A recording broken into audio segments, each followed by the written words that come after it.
This is the politics of everything, and I'm your host, Amber Daines.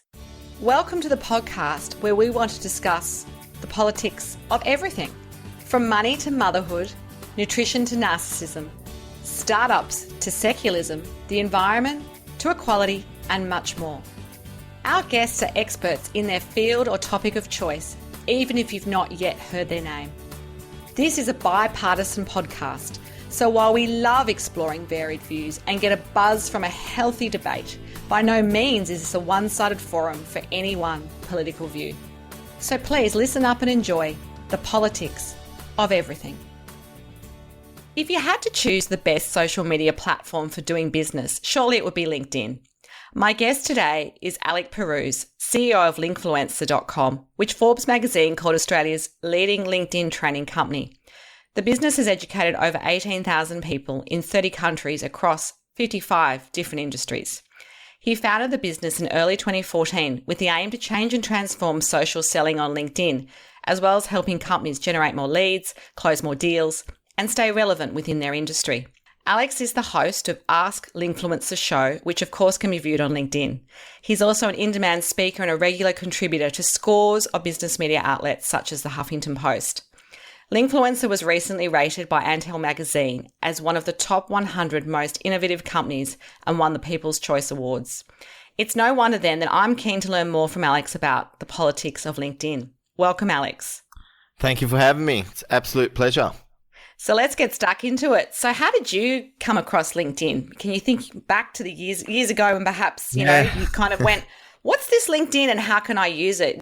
Give us your first impressions of LinkedIn when you came to use it. So at that point in my business journey, I'd failed in my first 4 businesses, sold the next 2 successfully, and I had just started a business advisory firm, and I was looking to build up my personal brand because there was a lot of talk around personal branding and the importance of it. And so I went to a few PR agencies, and after the 4th meeting, I said, surely there's got to be a better way to connect and build relationships. So funnily enough, I was driving home one night, got an email from a friend of mine which said 94.2% of journalists and editors are on LinkedIn. So I'm a massive advocate for just execution. So I went home that night, started connecting with a few journalists here and there, and literally within 3 months, we had a network of over 330 contacts in the media, ranging from Inc., Forbes, Fortune magazine, etc. And then using the system that we now teach, I got featured in 50 media publications, never sent out a press release. And then that really started my journey. I saw LinkedIn was really powerful in terms of generating media. And then I used it successfully to build my advisory firm by connecting with accountants, building partnerships, as well as generating leads one-on-one. And then the advisory turned into Linkfluencer because we held monthly sessions where it's like half day or full day sessions, and then we sold our advisory package on the back end. And then a lot of the people were actually asking us more about LinkedIn and how we managed to use it successfully more than our advisory service. So the advisory firm turned into Linkfluencer, and that's where our mission was born. That's incredible. And do you remember how long ago that was? Was that sort of 5 years ago or longer? Probably 8 years ago now. Excellent. Yeah, that's interesting, your approach. So my background is I was a journalist, and I've worked in communications and PR and had an agency prior to my current business. And a lot of people wouldn't necessarily use it to approach journalists because they would think, well, that's something you do the traditional way, like the media release or getting an agency. So it's very fascinating that you kind of took that approach, because I think that's quite unusual, but hats off to you because it worked. So it's all about trying things, and I think that's entrepreneurial spirit, which I think LinkedIn is really powerful for. I'd love to ask you about starting your training business, and I know that you've had a big entrepreneurial journey. I did read that you've always been a bit of an entrepreneur, and even as a teenager, you were fascinated by the idea of business. So take us briefly through that journey from that first business idea or that spark of entrepreneurialism, and how that led you to where you are now. Yeah, so in high school, I was never very good academically. I think the highest score I got in English was 48%. I ran home to my mum and told her how proud I was of myself, and she put her head down in shame and walked away. 48% was pretty good for me, considering I used to get in the 20s and 30s. So academically, I wasn't very good, but I always had I always knew, I don't know what it was, but from an early age, I just knew that I wasn't here to just live an ordinary life, go get a job, pay off a house, all that sort of stuff. So I thought at the age of 13, that our school was actually running a competition for the kid who raised the most amount of money for charity would win this Atari. Now, I had been harassing my parents for 6 months to get me an Atari, and we just couldn't afford one. So this was my chance to get one, and I managed to do it. I raised the most money for charity by going to all the local Franklins. I don't know if they're still around. Are they still around, Franklins? I'm not sure, but even the fact you said Atari gives me the idea of your vintage, Alex. I feel old now. So, yeah. So I went to all the Franklins. I think they got bought out by Audi, and I convinced all the managers to give me all the chocolates that were going out of date over the next 3 to 4 weeks. And then I went and sold that at school, as well as running just a very small sort of door-to-door sales company where I had kids selling it for me. And so that sparked my entrepreneurial journey. And then at age 22, I started my first real business. Didn't do very well and lost a fair bit of money in property. And then the second business, we did extremely well within the first year, but then I got ripped off by my business partner, basically drained the funds. And so then the next two businesses were real bad as well. Close to $1 million I lost within first 4 years in those first four businesses. And then I got a mentor on board because meaning of insanity is doing the same thing over and over again, expecting a different result. And so I knew I had the passion, I had the energy and attitude, just lacked the skills. And so I worked with him for 3 months, and then I launched my fifth business when I felt I was ready. And that was a door-to-door sales company in Wollongong, and managed to go from just me and the founder with $3,000 to 45 staff within about a 12 to 16 month bracket. And sold that off, started a car inspection company, did well in that and sold that in Wollongong. And then that's when I started advisory firm. That's an incredible journey. And I love how candid you are about the failures you've had, because a lot of people, it's that iceberg thing with entrepreneurs where it's kind of like people just see all the success and underneath all the sacrifice, the loss, the pain, the self-doubt and all of that. So I think, hats off to you for being so candid about that. And where you are now, it sounds like you're in a really good place, and obviously the business is doing very well. What kind of clients do you work with these days? Who do you attract with Linkfluencer?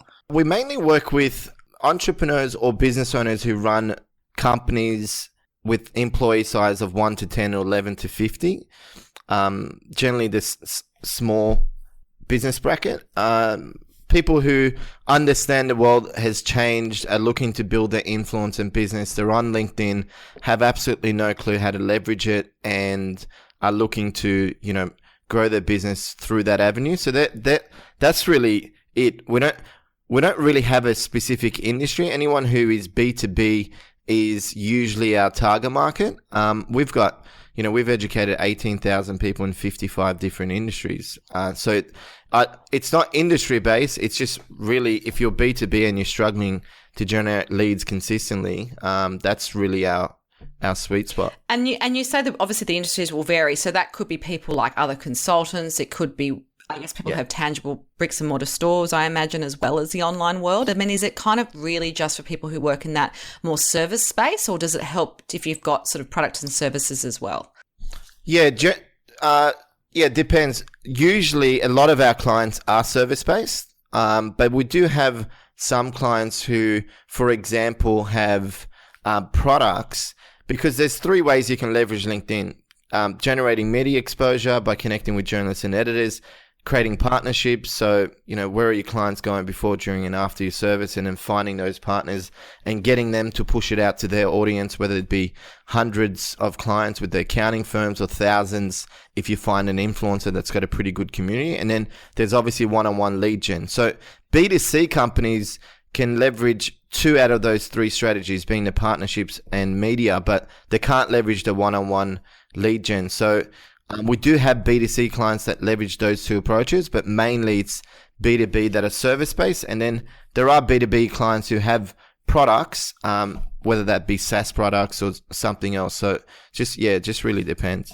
Interesting. How do you actually train them? I mean, I imagine that you're doing one-to-many perhaps, and you're not necessarily seeing all these people face to face. The world has changed. So how do you actually train people remotely? I'm assuming that's how it works. Yeah. So it's It's definitely evolved. So our company started with just an online training program where people paid to access our, we have a unique 3-step approach on how to actually leverage LinkedIn. So people, we would run webinars, seminars, etc., and people would get access to the online program, self-paced, they go through it. Now, what we realize over time is that, and I've never been a fan of being in business for the sake of just selling stuff. I actually want to see people implement and get results. So we realized about 1.5 years ago that, only 30% of people who were buying into our program were actually completing it and doing something about it, which is, relatively high when you look at the landscape of the online programs that other people are running. But I wasn't happy with it because, the other 70%, they're just paying for a product they're not using. So we launched a group called the Elite Mastermind Group where we essentially ran events. We provided a community and we gave them back-end support to push them through some of the challenges they go through and make sure that they've got that ongoing support to actually execute. And what we realize is that once people have the support, they've got the community, and they feel that, someone's always there to help them, they're more likely to implement. So that particular program, just over the past 16 months, that collectively as a group, they've done $1.4 million in additional revenue. So what we do now is we got an influencer, a program called the Influencers, where that people get an action plan. So you go, okay, I don't even know where the hell to start with LinkedIn. So we give people an action plan. When they get stuck, they give us a phone, they give us a call or send us an email. We run events and then we have a community because without that, you're just selling online programs really. Absolutely. And I think you're right. People love that idea of an online community because that's how we do business and that's how we, keep accountable, which I think is a big part of what you're going to do. If you're going to do these programs, you have to have some outcomes as well. So how do you define social selling? What's your definition of that? And how is that different to other forms of traditional business development and lead generation? Or is it not? I think there's obviously many different definitions. For me, social selling is about finding your target market online.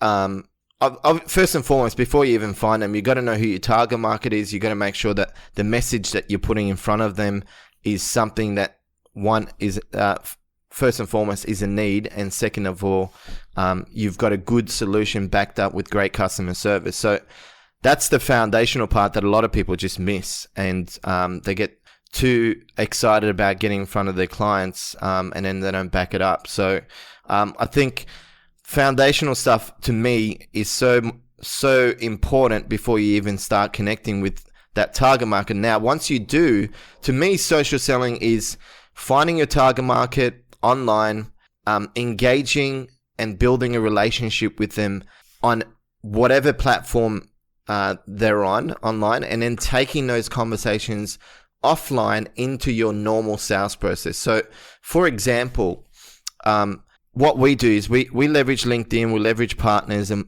we have a free digital guide and training program.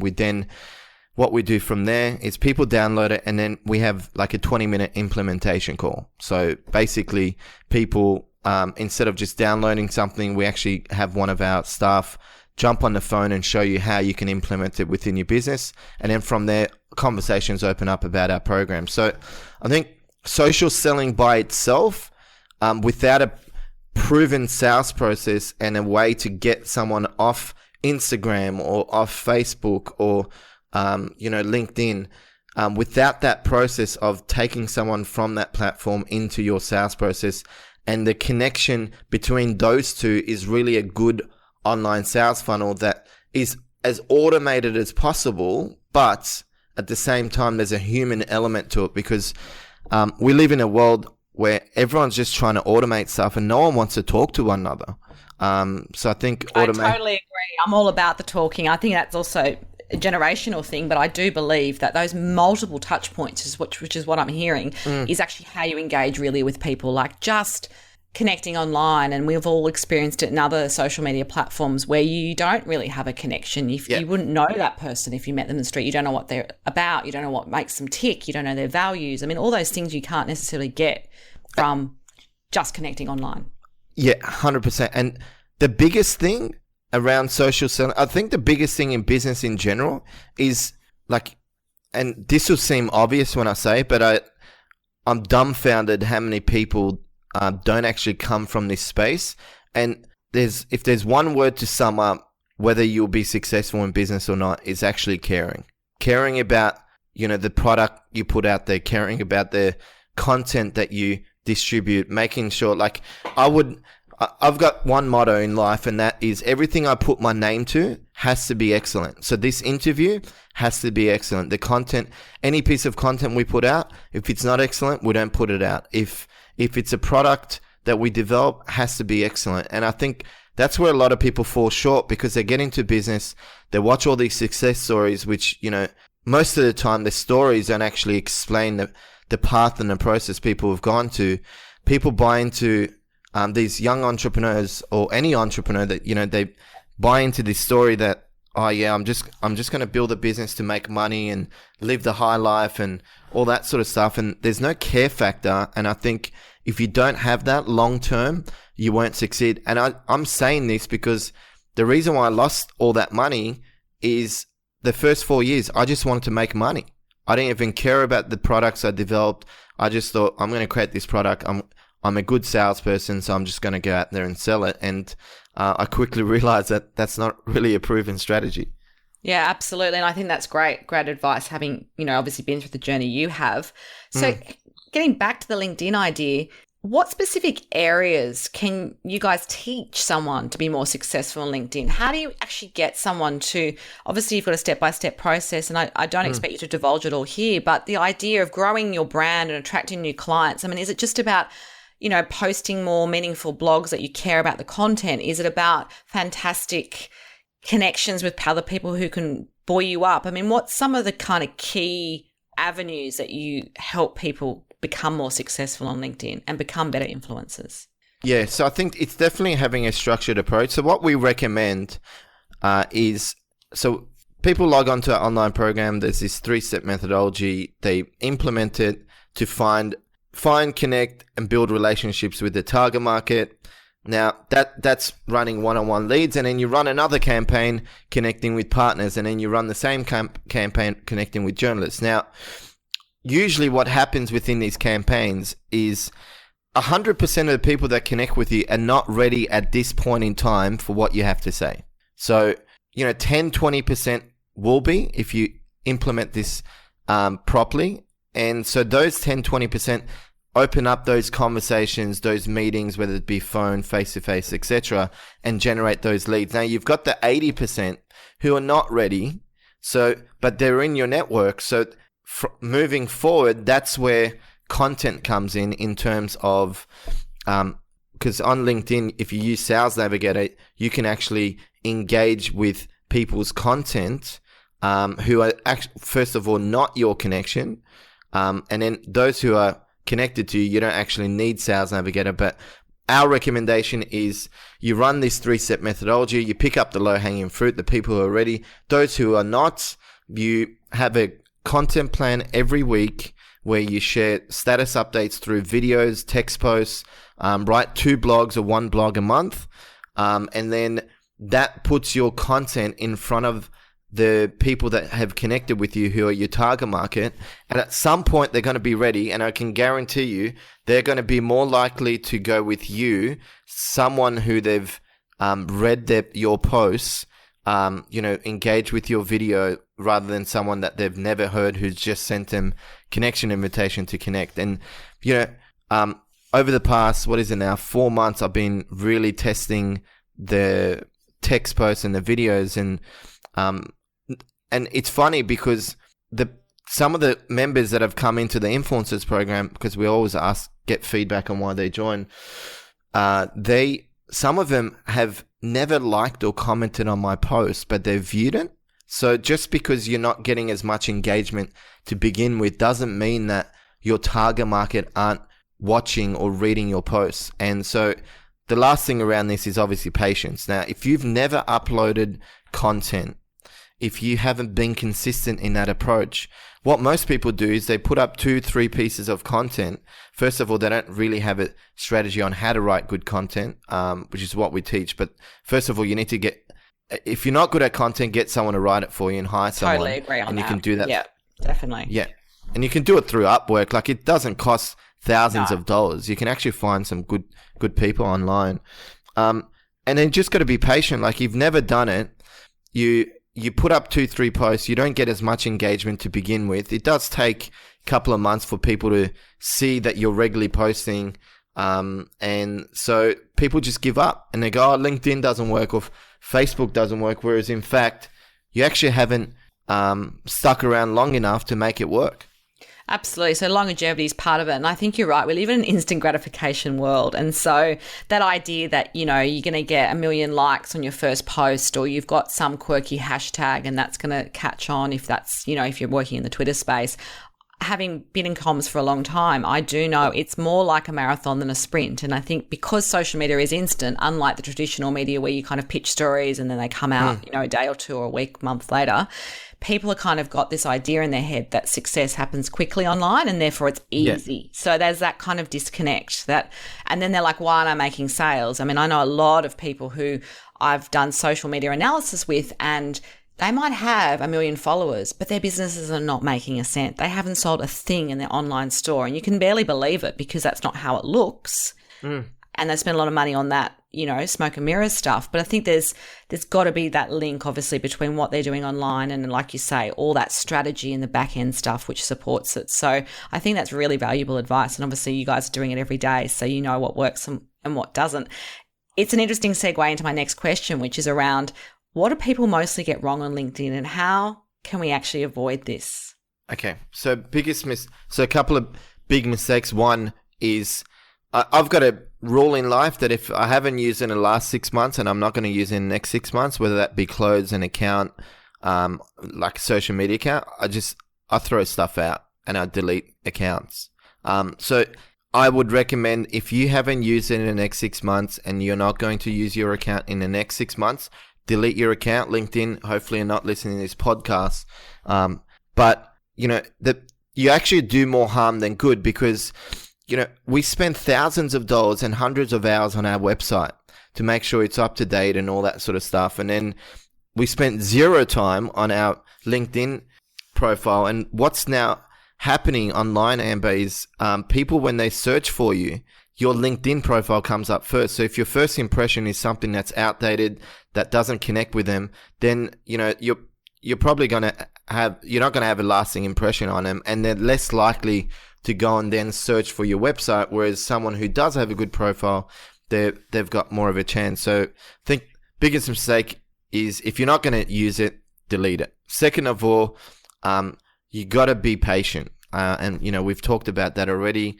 And then what are some other mistakes that people make? Is it about just, some people, like I've experienced this as a receiver of information on LinkedIn where people just connect with me randomly and hope that that's going to, having, 5,000 connectors in industries that mean nothing. They're not even my low hanging fruit. They're not even my high hanging fruit, if you like. Then instantly they send you a message. We've all experienced it. Oh, God. 2 minutes later, after you've accepted their invitation, going, would you like my free software trial? Or absolutely not. And I instantly disconnect with them. So I'm thinking there's something in that too, that why do people think that's going to work? I don't know. It's so scattergun. It's so off-putting. It's almost like that traditional door-to-door salesperson who keeps knocking on your door. And you just have to hide or, pretend you're out or something. So, I think there's got to be some rule around that people, I don't know if they get any success with that, but I don't think I've ever connected meaningfully with someone who's done that to me. Yeah, no, we're creatures of habit. So people think it's a numbers game. I connect with enough people, I send this message to, we'll get a few bites, and maybe that would have worked 7 years ago, 8 years ago on the phone. Definitely does not work on social media, and it actually ruins your brand. So there's definitely an art to finding, connecting, engaging with people online. There's definitely a process behind it. And, biggest mistake people make is they don't see, like, the whole world is, if you're not across social media by now, you're definitely behind. If you are not good in front of the camera and you don't start exercising this skill, I can literally guarantee you that you will not exist in 2 years' time, because Facebook has, said that by 2020, 95% of the content is video. And I reckon by now it's like 60, 70% already. LinkedIn have already introduced video, and Cisco just came out and said that 80% of content by 2018, that's next year, is going to be video. So the biggest mistake people make, the last mistake, is they just don't keep up to date with what is trending and what is happening moving forward. And that's video, and that's, a new way of connecting and engaging with people beyond, networking functions and cold calling and telemarketing campaigns. Like, I've never actually replied to an ad that I've seen in a newspaper ever. So you just got to know that things have changed and adapt. And that's the biggest mistake people make. They just don't adapt to the new changes. Absolutely. So what are your big goals for next year? I mean, we're almost in 2018. Yeah. What would be your biggest sort of next stage? I mean, you've just mentioned video. I mean, is that something that you're going to encourage more people to do? You're going to focus on that? What's something little that you can share with us that is going to be the game changer for you for 2018? Definitely video. I think I'm testing that as we speak to figure out what, how long should it be? What should you say in the text when you upload, and what type of video? Like, video is the game moving forward. So I'm constantly, and that's why we launched the Ask Linkinfluencer show, which is different to everyone else in our industry. I'm constantly testing different variations of what to do with video. So that's the big thing for me personally in terms of LinkedIn and how we're going to be leveraging it. And I think it's just more of doing that, as well as just running the campaigns that we preach to other people. And the biggest thing I would say around this, and this might be a little bit of a tangent, but hopefully it's of value. It's right now we're moving into a world where people buy into practitioners. They don't buy into educators. So if you're not a practitioner in your industry, you need to become one. So if you're telling me, if you're a digital marketing firm and you're telling me to do X, Y, Z, you better have X, Y, Z in place. And I guarantee you 90% of digital marketers don't have the same systems they're telling you to implement within theirs. And it's like us, and by telling you LinkedIn is really powerful, and then you look at my profile and you see that I've got 250 connections. I'm not getting any engagement, and we don't have staff, and I'm a one-man band. That's not very transparent or congruent. So that's probably the biggest tip that I can give someone. Get with the times, and that's video content and social media, and then obviously be a practitioner and practice what you preach. My final two questions are things I ask all of my podcast guests. The first one is, do you have any special mentors or inspirational people that you can draw strength from? And if so, and they don't have to be famous, well-known people, they could be in your circle, and you don't even have to name them, but if you could sort of identify who they are and sort of what their industry is, what have they taught you about success, business, and life? Even if there's one or two. So the mentor that changed my life was the one that mentored me at the back end of the fourth business failure and changed everything around. So he's into property investing, came to Australia with less than $500 to his name. Inspirational guy, built his success from bottom up. What I get from him is, the biggest thing that I learned from him is this care factor. He said to me one day, and it's funny because he said, the purpose of our meetings when we meet isn't for you to walk away feeling warm and fuzzy. It's for you to walk away with, sometimes you'll be depressed, other times you'll hate me. And that's really my goal, is to drill down on the things you need to improve. And he was just a really genuine guy, loved people. And I think that's where my love of people came from, when I saw just how much he wanted people to sometimes because he's into property, the property industry, he said, I don't sell property, I sell dreams, and I make dreams happen. People come to me because they're buying their first property, and I want to make sure that that's the best experience possible, and that's going to fulfill what their goals are in terms of where they want their family to be and so on. So that's the biggest thing I've learned from him. And there's been other mentors beside him, but there was one thing I'd learned from him. It was just care about people, and the best way to become wealthy is to create something that's meaningful, that's going to touch and improve other people's lives. And that was really the heart of it all. That's great advice and something we can all take on board, I think.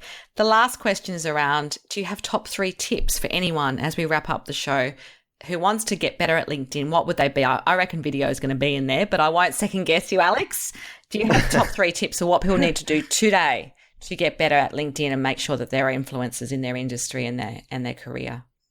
Yes, I get this question asked a lot, and I hope I don't come across arrogant or self-promotional when I say this, but whether it's us, and I think we're the best in the world, or whether it's someone else, don't try to figure this stuff out on your own. It's like me, if I wanted to become healthy, I would go and speak to someone who is either a personal trainer and so on. So definitely leverage and learn from others who have succeeded in the past, and then because that's just going to definitely improve the quality of work you put out on LinkedIn, the success you have, etc. So find an expert, learn from them, run campaigns first and foremost. Second tip is get good in front of the camera. The first time I stood up on stage, my shirt, and luckily I was wearing a jacket over it, the back of my shirt was wet. I was so nervous, but now I can get up on stage and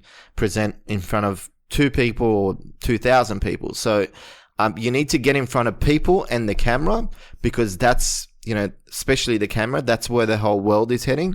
And I guarantee you do that alone and be able to create a distribution around that, you'll be far more successful than others in your industry, because most people are frightened of the camera and they just won't put in the work to get good at this skill set. And then the third tip is execution. You can listen to this podcast and go to all these events and do all these online programs, but at the end of the day, 98% of people, probably more, just don't execute. They learn all this stuff, they don't do anything about it. And I actually think, I got to a point, Amber, where I was a seminar junkie. I was learning more than I was implementing, and it's actually a little bit depressing because you don't feel like you're making progress. So they're my top 3 tips. Execute, get good in front of the camera, and then learn from an expert. That's great advice. Well, it's been a pleasure to chat to you today, Alex. If you do want to connect further with Alex Pirouz and his group at linkfluencer.com, you can jump on our show notes and there's some details there. Until next time, keep well. Thanks for listening today. If you've enjoyed the politics of everything, we thrive on feedback. So please add a short review and share the podcast with your network, your friends and family. I'm also always on the hunt for fabulous new guests, so if you've got a view to share and an idea how to get our listeners excited, please email me at amber@bespokecomms, that's BESPOKECOMMS.com.au, and we'll be sure to get back to you. Until next time.